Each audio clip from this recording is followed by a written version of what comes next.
Good morning, friends, and welcome to Her Home and Harvest. If we have not met before, my name is Alana, and we're just going to find out today what is growing in March. Things have been moving really quickly around here. March is a very busy month for us. There are a lot of birthdays in our family in February and March and April, actually. So it's a busy time, but it's a fun time in the garden, and this year has been really nice. The weather has been mostly cooperating. It's looking like that. Of course, it's going to rain this afternoon, but that is not necessarily common for where we are here. You might see a bounce house in the background because, like I said, there's a lot of birthdays this time of year. But let's just go around the garden and see what is growing. And I have a handful of seedlings that need to be put out, and also just some tidying up that needs to be done. So I'll see if you guys come along with me for that. But in any case, let's go find out what is out here. Okay, there's the bounce house I promised. So right here we have shallots that kind of just look like chives. I've never grown shallots before. They're starting to all kind of like fall over, and I'm hoping shallots grow like onions from what I have read, and they will they're going to be ready when they start kind of like drooping and dying back a little bit. So I'm hoping this is just the beginning of that and not that I messed something up, because it's very possible. But it's my first year growing them, and anybody who's been gardening for a while, I find that the first year I grow something, it goes really well, and then from then on it's it's not necessarily the same. So maybe this is an amazing year, though it is pretty dense in here, so I'm wondering if I planted them too tightly together. We've got the garlic back here and more shallots right here as well, and then more garlic. Ooh, it's sunny right there. And then way back here is the strawberries that I am going to rip this out. That's my plan, is to rip this all out. And I am trying to decide if I want to get, oh, it is super bright. I'm trying to decide if I want to get a green stalk and move these strawberries, or if I'm just going to put them into a different planter. But what I basically decided was having strawberries in this like setup is not my favorite. Definitely better than putting them in the ground. But this just wasn't my favorite. I think that if I had a green stalk or something tall, like some sort of vertical planter or even hanging planters, that they probably would have done better, because I had a lot of slugs, a lot of pill bugs or roly-polies, and a lot of weeds. So not that would necessarily not happen in a green stalk, but it is just something I'm thinking of. So if you have an opinion on that, I would love to hear it. Okay, so right behind me, I actually just put these in yesterday, except for one of these I put in before. But so we've got little gem lettuce here and here, and then these two are just some basil. I have some more that I plan on putting in, but for now, that is where we're at. I'm kind of debating on whether or not I'm going to keep growing basil outside or inside, and I'll show you why in a second.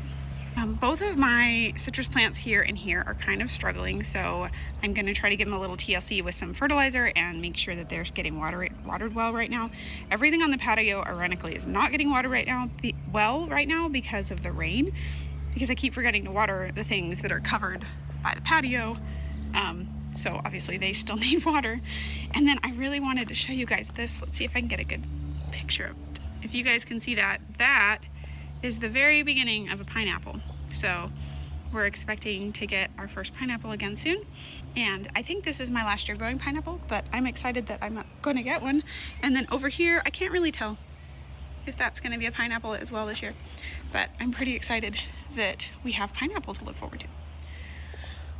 This is part of the project. I need to get some planters ready, and then the other half of my hill, which I'll show you in a second. All right, so this was a mess. And so everything from here over, I don't know if I'm gonna plant anything. I think what my plan is, I'm gonna put a pumpkin somewhere around here and just let it go that way. So I didn't really prep that. That's still the old mulch. If you've been watching along, I used to have this mulch everywhere up along the hill where all that black stuff is, but I had so many weeds growing in the mulch that I've been stripping it all, and that's where some of it ended up.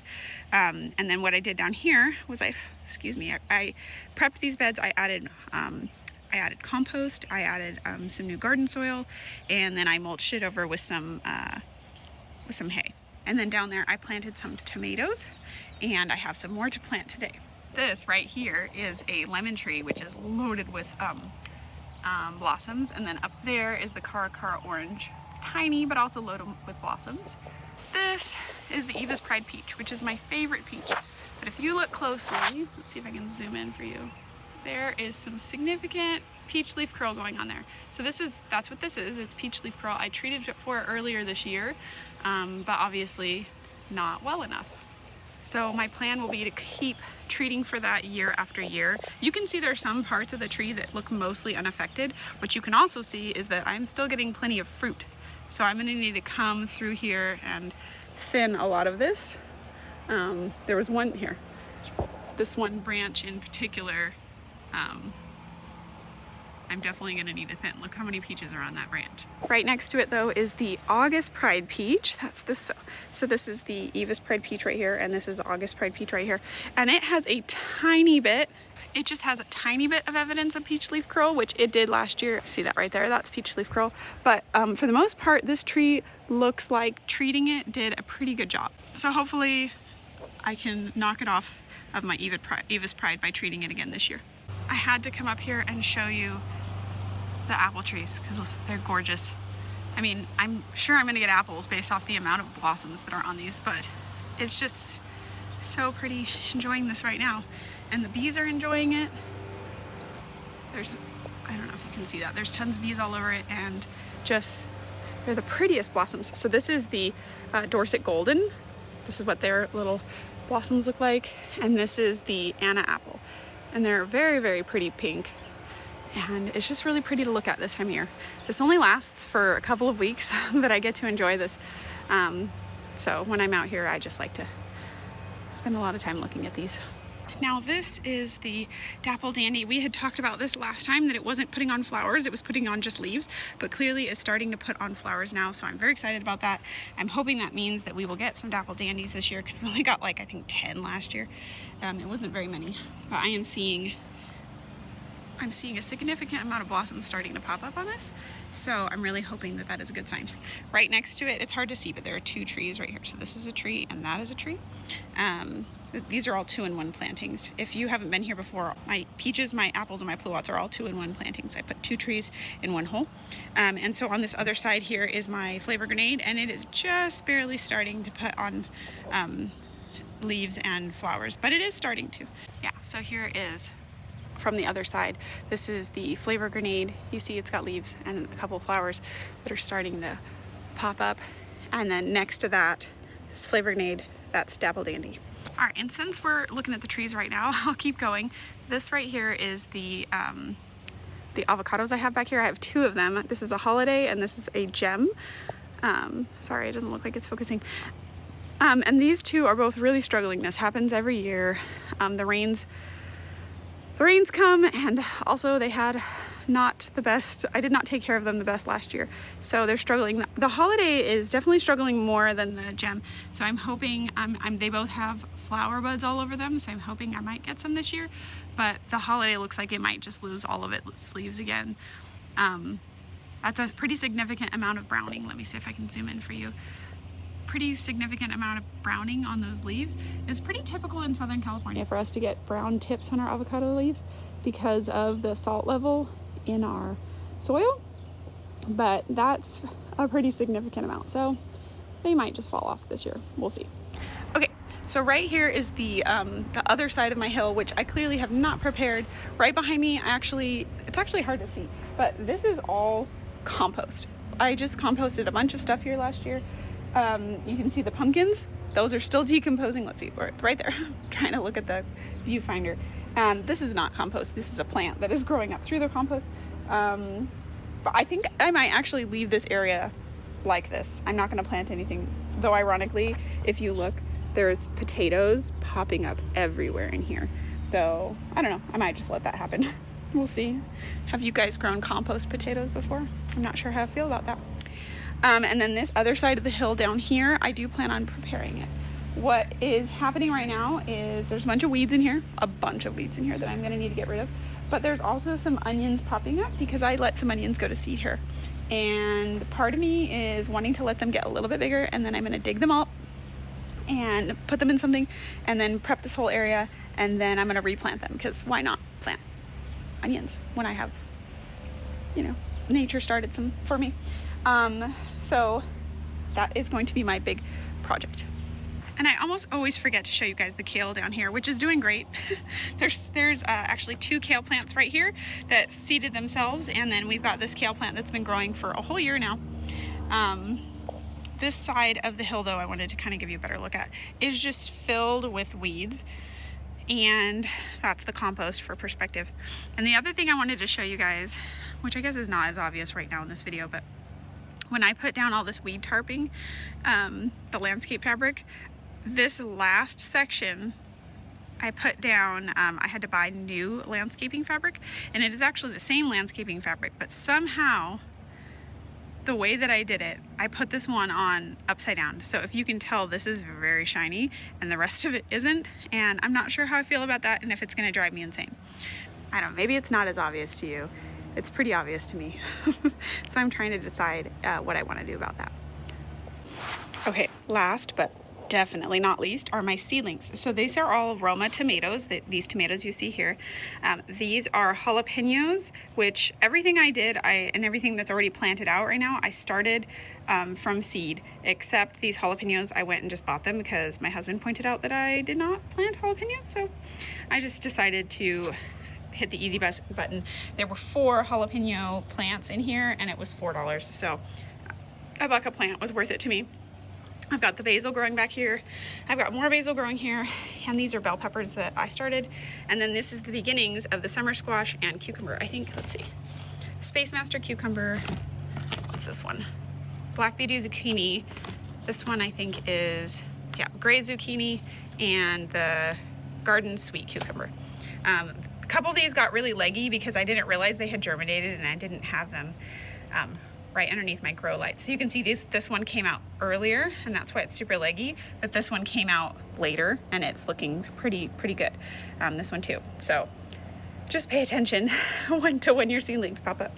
Okay, so earlier I mentioned not wanting to grow basil outside necessarily anymore. You guys saw those 2 measly little basil plants that I showed you earlier. Those were planted the same time as this. But this has been growing inside my house. This is an old strawberry container that I shoved this in. Sorry, someone's doing their lawn. I hope you can hear me over that. But look at how well and beautiful this basil is growing. And this took like, I don't know, a month to get to this point. It smells amazing. And I don't know, like when I plant them outside, they either don't do really well or they do very well and they get super huge, super fast, and they go to seed. And I don't know.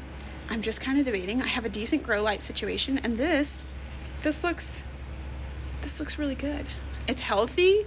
It's not being exposed to disease. The only thing is I have to keep buying soil if I want to keep growing it like this. But what are your thoughts? Like, I mean, I guess I wouldn't eat more than this much basil at a time. The only thing is I did kind of want to freeze dry a bunch of basil this year. But what I've been doing right now is succession planting them. So this is the first set that I started, and they look like this. And then the second set that I started is down here in this one, and they look like this. So this is the basil here right in the front, because that's the bell pepper in the back. And they just look so good, and I could just up-pot those, and I think that they'll grow just like the other ones did. So I'm really debating if I want to keep growing those outside or inside, or honestly, this year I'll probably do both. So I'm kind of wondering, what are your guys' thoughts on that, if you have thoughts on that? Okay, so right now my plan is to prepare a couple of these planters right here to put some of those seedlings in, and then I also want to kind of mulch some of the areas up on the hills. I don't know if you can see right here underneath those apple trees, there's a lot of weeds, so I think I'm gonna go and mulch a couple of those areas. And I know there's something else that I wanted to do. Hopefully I'll think of it before I go inside. The weather is nice and I am just gonna enjoy it today. It is supposed to rain tonight, but it's supposed to be 90 degrees next week. So I think I might focus more on putting out the peppers because those will like the heat more than anything else. As I've said in previous videos, my focus for this year is kind of to restore everything that had been neglected the year before. In 2024, I was pregnant in the the earlier part of the year, right when, like around this time when I should be doing all of this. And then I had a baby, actually right around this time as well. And so I had a newborn for a good chunk of the spring. And so a lot of things got neglected in ways that they really shouldn't have been. So I'm dealing with weeds, I'm dealing with diseases, all of these things. And so this year I just want to kind of just reset. I want to try to keep things simple, which is why I'm just filling these pots up with bagged soil. It's simple, it's easy. I'm only starting a few things from seed. I know I actually probably started 15 different varieties of things, but for me that's a few. I'm trying to rein it in, and I'm trying not to do too many new things this year, so that I can focus on kind of just cleaning things up and letting my garden, take a breather and heal a little bit. So like that weed tarping, the landscape fabric that I put down, that was a huge project that I'm so grateful to have done. Just resetting these planters here has been just a big weight off of my shoulders as I have been trying to get things reset. And I think I've done a pretty good job so far.